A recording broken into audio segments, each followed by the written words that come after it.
Good evening. Good evening. I'd also like to thank Patricia Bryant and everybody else who helped to get the other dual language class at PS5. The program is amazing and certainly needs to be expanded with the amount of people that desire it. I'm wondering whatever happened with the start time for the meetings. The website again said that the meeting was going to start at 6 p.m. Do you know what time it started tonight?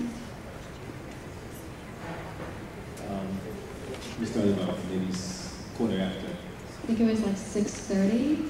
So it would be wonderful if the website could state that the superintendent's meeting starts at 6 and you guys could come up with a set time that the Board of Ed meeting will actually start on a regular basis so that people can schedule accordingly.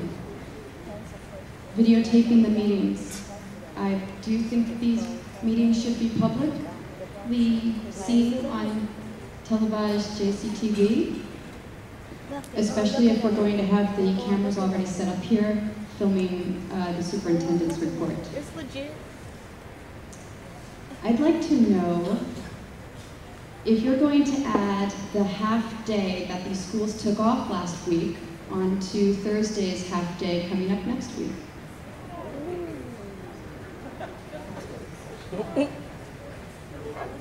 Maybe I don't understand the question. Am I going to add the half day for when we took off for the heat? Mm-hmm. Yes. Am I going to add it to something? Well, next week I believe Thursday and Friday are half days. Is that correct? Yeah, okay, that's correct. Okay, so will you be adding the half day that everybody went home and got paid for a full day onto next week's half day? The answer is no. The answer is absolutely no. Because contractually, once you do a 12:45 day, that's considered a full day. Right, I wish my employer thought that was a full day. Well, that's the contract, I mean, that's what it is. Maybe the contracts need to be renegotiated to step into reality. Maybe the state law needs to be considered. It is my business when I get a phone call at 6 p.m. the night before I have to go to work the next day, and I'm told that my child needs to be picked up at 12:45. Please let the speaker speak. Parent. Work. Do we know what that word means? Yes. And not all of us go home at 2:45 in the afternoon. Many of us work till 7 p.m. Excuse me 1 second. I don't get home from work till 8:30 sometimes, maybe 9:30, maybe 12 midnight. And it's very difficult when the schools call you up at 6 p.m. and say that you suddenly have to wrangle something to happen the next day for your child. So, I thought perhaps you would consider adding that half day to next week's half day, that's all. Apparently you won't. Moving on. Many people approach the microphone and say negative things about people speaking at these meetings that don't have kids. They speak badly of those that don't use the public schools and those that use charter schools. I'd like to point out that the district schools are paid for with tax dollars.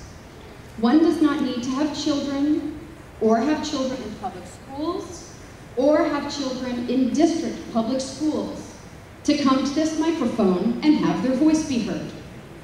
The hecklers could stop, please, for those people. If you want your salary paid for by tax dollars, then those people deserve to have a voice. A person also doesn't have to be born and raised in Jersey City to come to this microphone. It doesn't matter if they've been here for 3 months. It doesn't matter if they've been here for a lifetime. I happen to cherish the fact that my life has taken me to many different places and down many different roads. I wouldn't want to be in the same small town that I grew up in my entire life. I'd also like to point out that even people without kids can care about our schools. It's unfair to throw them to the wayside and say that they have alternative motives. Thank you. Thank you very much. Dwayne Baskerville.